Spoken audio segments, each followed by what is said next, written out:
P Santhosh കുമാറിനും success സ്റ്റോറിയിലേക്ക് സ്വാഗതം. ഈ നമുക്ക് ഈ സ്കൂളിലൊക്കെ പഠിക്കുമ്പോൾ, സ്കൂളിലും കോളേജിലൊക്കെ പ്രീ ഡിഗ്രി ഒക്കെ പഠിക്കുമ്പോൾ നമുക്കൊരു മോഹങ്ങൾ ഉണ്ടാവില്ല, ഇന്ന ആളാകണം. അപ്പൊ അച്ഛൻ ഒരു സർക്കാർ ഉദ്യോഗസ്ഥനാണ്, അപ്പൊ അച്ഛന് ഏറ്റവും ഇഷ്ടമുള്ള ഒരാളാണ്, അച്ഛനാണ് റോൾ മോഡൽ. അപ്പൊ നിങ്ങൾ ആഗ്രഹിച്ചിട്ടുണ്ടാവില്ല എനിക്ക് ഇങ്ങനെ ആകണം എന്ന്? എന്തായിരുന്നു നിങ്ങളുടെ ആഗ്രഹം? ശരിക്കും പറഞ്ഞാൽ അങ്ങനെ ഒന്നുമില്ല. ഒന്നത് എൻ്റെ മുമ്പിൽ ഇപ്പോൾ ഞാൻ പല കാര്യങ്ങളിൽ വളരെ എൻ്റെ ഒരു ഞാൻ എൻ്റെ ഈ രണ്ട് തലമുറയെക്കുറിച്ചൊക്കെ ഞാൻ പറഞ്ഞല്ലോ, അവർക്കൊക്കെ ഉണ്ടാകുന്ന പ്രയാസങ്ങളുണ്ട്. എൻ്റെ വഴികൾ എപ്പോഴും വളരെ അനായാസവും ക്ലിയറും ആയിരുന്നു പലർക്കും.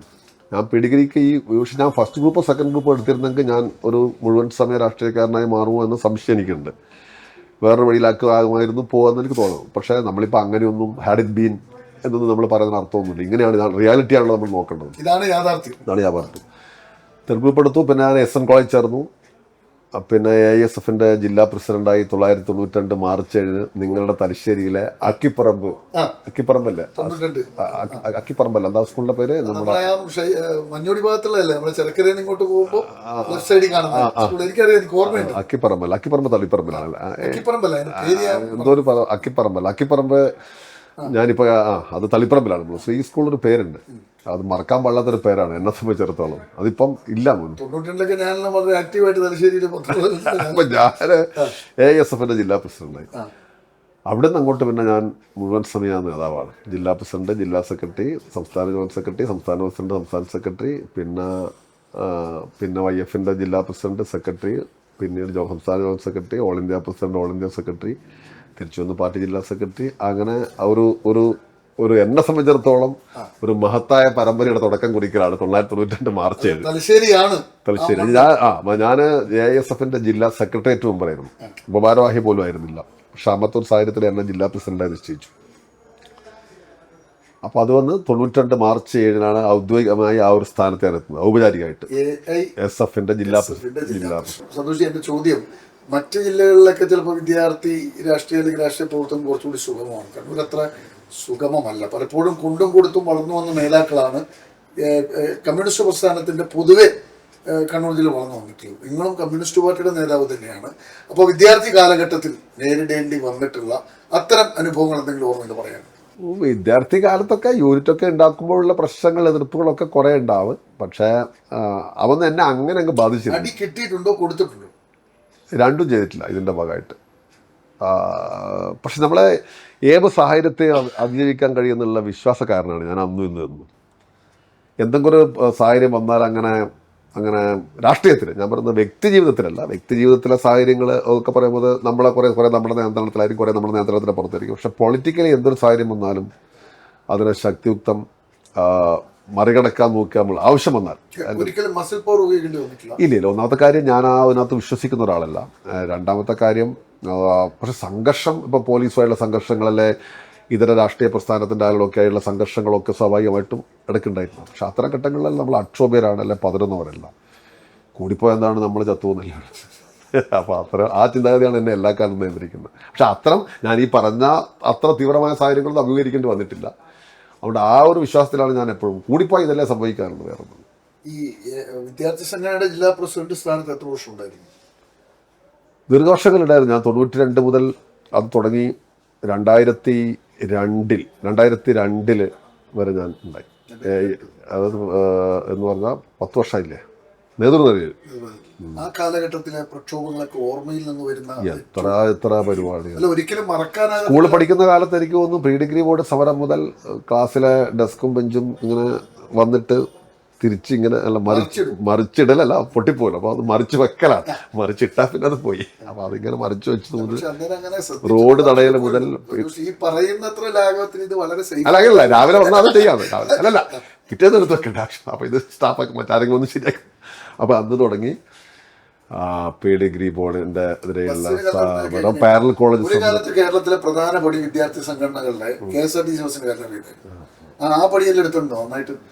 ഇല്ല, ബസ്സിന് കല്ലെറിയുന്നവരുടെ കൂട്ടത്തിലൊക്കെ ഞാനുണ്ടായിരുന്നു. ഞാനായിട്ട് എറിഞ്ഞെന്ന് ചോദിച്ചാൽ എനിക്കതിന് ഓർമ്മയില്ല. പക്ഷേ കൂത്തുപറമ്പ് വെടിവെപ്പ് ഒരു വളരെ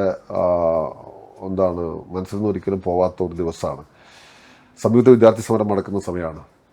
അന്ന് നഗരത്തിലൊക്കെ ഒരുപാട് ഇതുണ്ടായിരുന്നു, പ്രതിഷേധമുണ്ട്. സ്വാഭാവികമായ പ്രതിഷേധമാണ്. കാരണം 5 ചെറുപ്പക്കാർ വെടിയേറ്റ് മരിച്ചു. ഞാൻ ആ മൃതദേഹം അന്ന് കാണാൻ DYFIയുടെ അമൃത നേതാക്കന്മാരുടെ കൂടെ പോയതാണ്.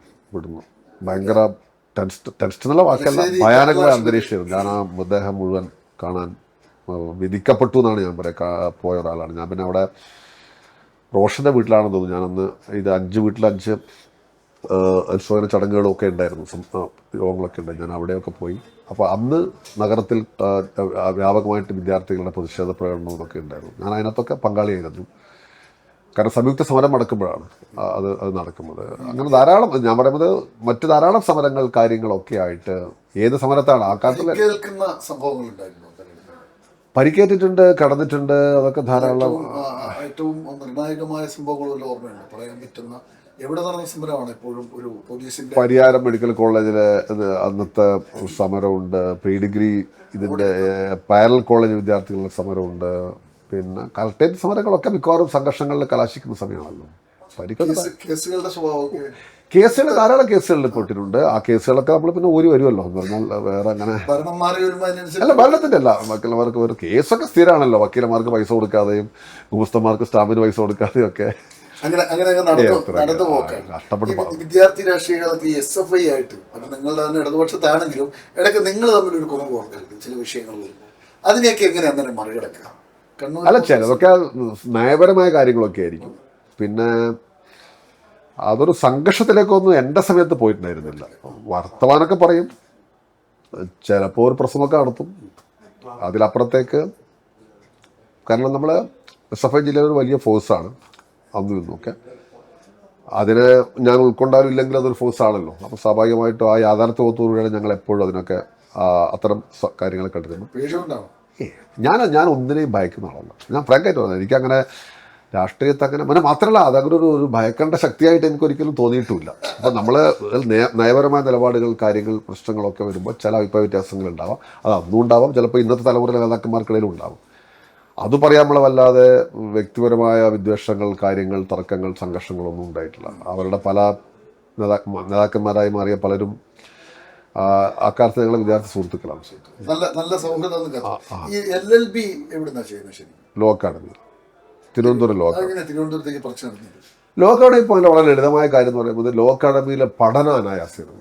അപ്പോൾ എനിക്കിപ്പോൾ ഒരു ലോ കോളേജിൽ പഠിക്കാനുള്ള മാർക്കൊക്കെ ഉള്ള ഒരാളാണ് ഞാൻ. അല്ലെങ്കിൽ ലോ കോളേജിൽ പഠിക്കുക എന്ന് പറയുന്നത് ഒരുപാട് പ്രതിഭ ആവശ്യപ്പെടും. അതെ, കൃഷ്ണൻ നായരുടെ ചേട്ടനായിരുന്നു. പിന്നെ അദ്ദേഹം ഇപ്പോഴില്ല. അവരുടെ കുടുംബത്തിൽ നാരായണൻ നായർ, അദ്ദേഹമാണ് ഇതിന് ആയിരുന്നത്. ഇപ്പം ഞങ്ങൾ 24-ാം തീയതി ജനുവരി 24-ന് അവിടുത്തെ പൂർവ്വ വിദ്യാർത്ഥികളുടെ സംഘമാണ് AISFകാരുടെ ഒരു വലിയ നില വരും. കാരണം രാഷ്ട്രീയത്തിലുള്ള മിക്കവാറും ഇപ്പം അവിടെ പോയില്ല. അത് ഒരു പുറത്ത് പറഞ്ഞാൽ ഒന്ന് എനിക്ക് തോന്നുന്നു എന്നെ സംബന്ധിച്ചിടത്തോളം ഉണ്ടായിരുന്ന ഒരു പ്രധാനപ്പെട്ട കാര്യം, ഞാൻ ഇവിടെ ജില്ലാ പ്രസിഡന്റ് ആയിരിക്കുന്ന ഘട്ടത്തിലാണ് അവിടെ വിദ്യാർത്ഥി ആയിരുന്നത്. അപ്പോൾ ഭയങ്കരമായ നിഷ്കർഷകൾ ഉണ്ടായിരുന്നില്ല. ഇപ്പോൾ ക്ലാസ് മുഴുവൻ സമയം അറ്റൻഡ് ചെയ്യുക, അറ്റൻഡൻസ് പെർസെൻറ്റേജിൻ്റെ ഒക്കെ പ്രശ്നങ്ങൾ വരുമായിരിക്കും. പക്ഷേ എന്നാൽ അതൊക്കെ കൺട്രോൾ ചെയ്യാനൊക്കെ പറ്റുമായിരുന്ന സൗകര്യങ്ങളോ സാധ്യതകളോ ഒക്കെയാണ് എന്നെപ്പോൾ ഒരാളെ ആകർഷിച്ചത്. ലോ അക്കാഡമി ശരിക്കും ഈ രാഷ്ട്രീയ പ്രവർത്തകർക്ക് ഏറ്റവും അനുയോജ്യമായൊരു സ്ഥലമായിരുന്നു ഈ ഗുണങ്ങൾ കൊണ്ടൊക്കെ തന്നെ. അല്ല, ലോ അക്കാഡമി പഠിക്കാതെയുള്ള ഒത്തിരി നേതാക്കന്മാർ, ഭൂരിഭാഗം ആളുകൾ ലോ അക്കാഡമി, കാരണം LLBയും രാഷ്ട്രീയക്കാരും തമ്മിലൊരു വലിയ വക്കീൽ പണി രാഷ്ട്രീയക്കാർക്ക് വളരെ യോജിച്ച ഒരു പണിയാണ് എന്നൊരു ധാരണ നാട്ടിലുണ്ട്. യഥാർത്ഥത്തിൽ അങ്ങനെയല്ല. നന്നായി ശ്രദ്ധിച്ചിട്ടില്ലെങ്കിൽ രണ്ടും പോകും. കാരണം എന്ന് പറഞ്ഞു കഴിഞ്ഞാൽ വക്കീൽ പണിയിൽ കോൺസെൻട്രേറ്റ് ചെയ്യാൻ തീരുമാനിച്ചാൽ പിന്നെ അതിനകത്ത് കോൺസെൻട്രേറ്റ് ചെയ്യണം. അല്ലാണ്ട് കുറച്ചു നേരം പാർട്ടി പ്രവർത്തനം എന്നുള്ള നിലയിലൊക്കെ പോയി കഴിഞ്ഞാൽ ഒരു ഘട്ടം കഴിഞ്ഞ് ചിലപ്പോൾ പറ്റുമായിരിക്കും. പക്ഷേ ബിഗിനേഴ്സിനൊന്നും അങ്ങനെ പറ്റുന്നില്ല. അല്ലെ കുറേ വർഷം പ്രൊഫഷണൽ എസ്റ്റാബ്ലിഷ് ചെയ്യുന്നവരെ രണ്ടും കൂടെ ഒക്കെ കൊണ്ടുപോലെ പിന്നെ രണ്ടിനകത്തും സക്സസ്ഫുൾ അല്ലാതെ ഒക്കെ പോകാൻ പറ്റുമായിരിക്കും. അല്ലെങ്കിൽ ഒന്ന് ഡ്രോപ്പ് ചെയ്യേണ്ടി വരും. അപ്പോൾ അതുകൊണ്ട് അക്കാഡമിയെ സംബന്ധിച്ചിടത്തോളം അക്കാഡമി ഒരു നല്ല സ്ഥലമാണ്. രസമുള്ളൊരു ക്യാമ്പസ്, ചെറിയ സ്ഥലം. ഞാൻ പഠിക്കുന്ന സമയത്ത് ഇപ്പോൾ കുറേ മാറിയിട്ടുണ്ട് തോന്നുന്നു സ്ട്രക്ചറൊക്കെ. പോവാം, ഇപ്പോൾ നാട്ടിലാവശ്യമുള്ള നാട്ടിൽ വരാം. ഒരു റെഗുലർ വിദ്യാലയത്തിൻ്റെ കലാലയത്തിൻ്റെ എല്ലാ ചിട്ടവട്ടങ്ങളും നിഷ്കർഷകളും അങ്ങനെ ഭാവിച്ചിരുന്നില്ല എന്നതാണ്. അപ്പോൾ ഇവിടെ നേതാവാണ്, അവിടെ വിദ്യാർത്ഥിയാണ് എന്നൊക്കെ. AISF കഴിഞ്ഞ ഉടനെ തന്നെ AISFിൻ്റെ സംസ്ഥാന ഭാരവാഹി ആയിരിക്കുമ്പോൾ തന്നെ ഞാനിവിടെ യുവജന പ്രസ്ഥാനത്തിൻ്റെ ജില്ലയിലെ ഒരു ഉപഭാരവാഹിയായിരുന്നു. പിന്നീട് ഞാൻ AISF കഴിഞ്ഞ ഉടനെ AIYFിൻ്റെ സംസ്ഥാന ഉപഭാരവാഹിയുള്ള ഒരാളായി. സംസ്ഥാന സമ്മേളനത്തിൽ എനിക്ക് തോന്നുന്നു മഞ്ചേരിയിലോ മറ്റോ, മഞ്ചേരിയിലല്ല, ഏതൊരു സംസ്ഥാന സമ്മേളനം ആലപ്പുഴ എവിടെയോ, ഞാൻ പെട്ടെന്ന് ഓർമ്മിക്കുന്നില്ല, ഞാൻ ഭാരവാഹിയായി ആലപ്പുഴയാവണം. ഉത്തരേന്ത്യൻ സംസ്ഥാനങ്ങളിലേക്കൊക്കെ അത് കഴിഞ്ഞിട്ട് ഞാൻ ഓൾ ഇന്ത്യ പ്രസിഡന്റായി. അതെ, നിങ്ങൾ ഈ ഫ്ലുവൻ്റ് ആയിട്ട് ഹിന്ദി കൈകാര്യം ചെയ്യുന്ന പലപ്പോഴും ഞാൻ ഡൽഹിയിൽ നമ്മൾ കാണുമ്പോഴും നന്നായി നിങ്ങൾ ഹിന്ദി അറിയാം, പ്രസംഗിക്കാൻ അത്യാവശ്യം. അതെ, ആ ഉത്തരേന്ത്യൻ അനുഭവങ്ങൾ എങ്ങനെയാണ്? ഉത്തരേന്ത്യ കേരളം തമ്മിൽ വളരെ വ്യത്യസ്തമാണ്. വളരെ വ്യത്യാസം. ഉത്തരേന്ത്യ അനുഭവങ്ങൾ വളരെ. എന്താണ് നിങ്ങൾ കണ്ട ഉത്തരേന്ത്യ? ഞാൻ കണ്ട ഉത്തരേന്ത്യ എന്ന് പറയുന്നത് ഒരുപക്ഷെ ദിവസങ്ങളോളം പറയേണ്ട ഒരു കാര്യമാണ്. ഞാൻ ഒരുപാട് സ്ഥലങ്ങളിൽ മനസ്സിൽ തട്ടിയ അനുഭവങ്ങൾ എന്താണ്? ഒരുപാട് സ്ഥലങ്ങളിൽ ഞാൻ സഞ്ചരിച്ചു, ആളുകളെ കണ്ടു, അവരുടെ സംസാരിച്ചു, പാർട്ടിയുടെ ഒരുപാട് കേന്ദ്രങ്ങളിൽ പോയി, ഓഫീസുകളിൽ പോയി, മനുഷ്യരെ കണ്ടു. അനുഭവങ്ങൾ എന്ന് പറയുമ്പോൾ അങ്ങനെ വേദനിപ്പിക്കുന്ന അനുഭവങ്ങളൊന്നും ഉണ്ടായിട്ടില്ല. പക്ഷേ ഈ ഒന്നാമത്തെ കാര്യം ഭയങ്കരമായ ഒരു വിശ്വാസ സമൂഹം, അതിൻ്റെ അകത്തുള്ള നിഷ്കളങ്കരായിരിക്കുന്ന മനുഷ്യർ, പിന്നെ ചെറിയ കാര്യങ്ങൾ കൊണ്ടുപോലും വളരെ എളുപ്പത്തിൽ സംതൃപ്തരാകുന്ന ധാരാളം മനുഷ്യരൊക്കെ ഉണ്ട്. എന്ന് പറഞ്ഞു കഴിഞ്ഞാൽ നമ്മളിപ്പോൾ ഞാനൊരു തവണ ട്രെയിനിൽ യാത്ര ചെയ്യുമ്പോൾ എനിക്ക് ഉറങ്ങിയേ വെക്കൂ. അപ്പോൾ ഉറങ്ങുന്ന അപ്പർ ബർത്താണ്.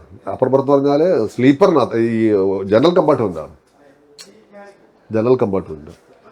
ഭയങ്കര ക്ഷീണിതനാണ് ഞാൻ. എനിക്ക് മുംബൈ വരെ പോകണം. അപ്പോൾ ഇന്നിപ്പോൾ ഞാനിപ്പോൾ പിന്നെ ഫ്ലൈറ്റിൽ ഒക്കെ സഞ്ചരിക്കാനുള്ള സംവിധാനങ്ങളുണ്ട്, ട്രെയിൻ ടിക്കറ്റിനൊന്നും യാതൊരു ബുദ്ധിമുട്ടുമില്ല. പക്ഷേ ഇതൊരു വലിയ ത്യാഗമായിട്ട് പറയുന്നില്ല.